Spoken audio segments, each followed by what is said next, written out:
You text first. You plan the dates. You check in when he goes quiet. And somehow, the more you give, the less he shows up. You're staring at a message that says delivered, not read, just delivered. And you're scrolling back through everything you sent, looking for the moment you did something wrong. You didn't do anything wrong. But what's actually happening beneath the surface is something no one told you. Let's start with what you already know is true. You are kind. You are attentive. You remember the small things he mentioned once and he forgot he said. You show up early. You reply fast. You make it easy. By every standard you were ever taught, you are being a good partner. And that part is real. This is not in your head. So why does it feel like the harder you try, the further he drifts? Why does the effort that should pull him closer seem to push him somewhere you can't reach? Here's the part that's going to sting a little before it sets you free. The problem was never that you gave too much love. The problem is what your consistency did to his brain. Stay with that because it changes everything. There's a principle in behavioral psychology called the variable reward schedule. It was mapped out by B.F. Skinner in the 1950s, and it's one of the most powerful drivers of human behavior we've ever discovered. Here's what it means in plain English. The brain does not get most excited by a guaranteed reward. It gets most excited by an unpredictable one. Think about a slot machine. If a slot machine paid out every single time you pulled the lever, you'd get bored within minutes. It's the not knowing that hooks people. It's the maybe this time. The gap between the action and the uncertain reward is where the dopamine spikes hardest. Now look at what happens when you become completely available. You always text back. You always understand. You always make space. You always forgive the late reply. You become a sure thing. And a sure thing, to the part of the brain that chases, stops registering as a reward at all. This isn't about him being shallow. It isn't about you being unlovable. It's about a neurological mechanism that runs underneath conscious choice, in his brain and in yours. Dr. Helen Fisher, the biological anthropologist who scanned the brains of people in early romantic love, found something that almost nobody talks about. Early-stage desire isn't driven by comfort, it's driven by dopamine. And dopamine is a chemical of pursuit, of wanting, of reaching towards something not yet fully held. In her imaging studies, the brain in love looked less like contentment and more like craving. It lit up in the same regions tied to motivation and reward-seeking. Do you see the trap forming? Desire, in its early architecture, is fed by a little bit of distance, by the reaching, by the not yet. And without meaning to, you removed all the reaching. You closed every gap before it could open. Every time he might have wondered where you were already there. Every time a little space might have formed, the space he would have had to cross to find you, you filled it first. You did it out of love. You did it because someone, somewhere, taught you that love means being endlessly available, that if you just give enough, you'll finally be chosen. But here's the quiet thing that happened in his nervous system. When the pursuit stopped requiring any energy, his brain stopped allocating any. It's not that he decided you didn't matter. It's that you got reclassified. You went from a question his mind kept circling back to into something his mind marked as resolved, settled, handled. You became safe background noise instead of a signal worth turning toward. Let that land, because I know how much it hurts. You were never too much. You were too predictable for the part of his brain that confuses uncertainty with value. Now I need to say something carefully, because this is exactly where this kind of information gets twisted. None of this means the answer is to play games. It does not mean you should ignore his texts, fake disinterest, or punish him with silence to manufacture some artificial chase. That's not what the science is telling you, and that strategy comes from fear, not from worth.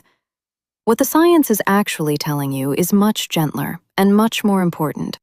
It's telling you that you have a life that is supposed to take up your attention, friends, goals, a body that needs movement, work that matters, an inner world that existed long before he texted you and will keep existing no matter what he does.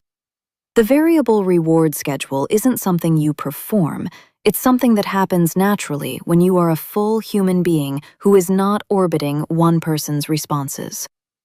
Think about who you were before you started monitoring his energy. You weren't anxiously refreshing a screen. You weren't rationing your own joy based on whether he'd replied. You had a center of gravity that lived inside you. What happened to her? This is where attachment research meets all of it.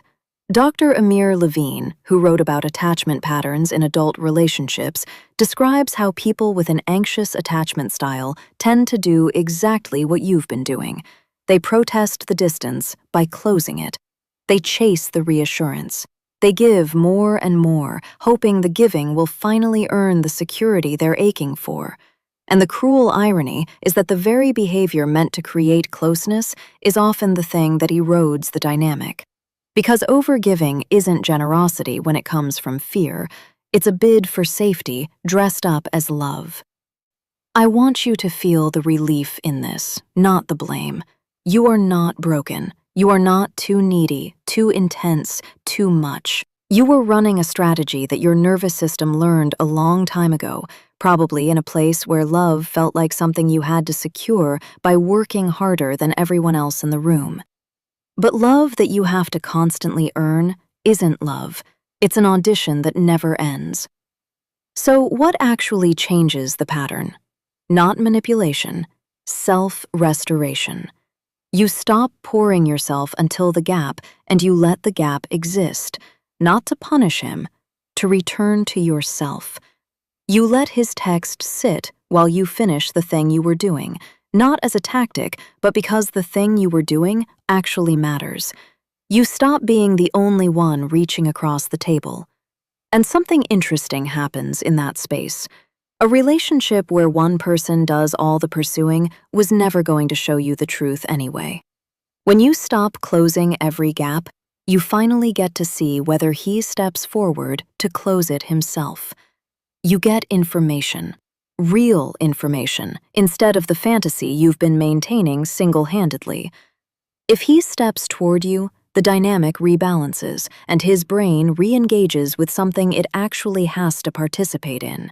If he doesn't, you've learned something you needed to know far more than you needed his reassurance. Either way, you stop abandoning yourself in the waiting. That's the part the slot machine metaphor can't capture. Because you are not a machine, and neither is he. The goal was never to keep him hooked. The goal is to stop disappearing into the effort, to remember that your attention is valuable precisely because it's yours to direct, not something you owe to whoever takes the longest to text back. Helen Fisher's research showed us that desire is built on wanting.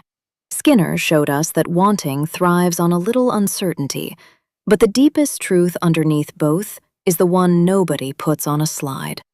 You were never meant to be the slot machine that always pays out. You were meant to be a whole world he gets to keep discovering, not a resolved question he stopped asking. So the next time you catch yourself reaching to fill another silence, pause. Not to play a game, to ask yourself a real question. Am I giving because I have love overflowing, or because I'm afraid of what the quiet might mean?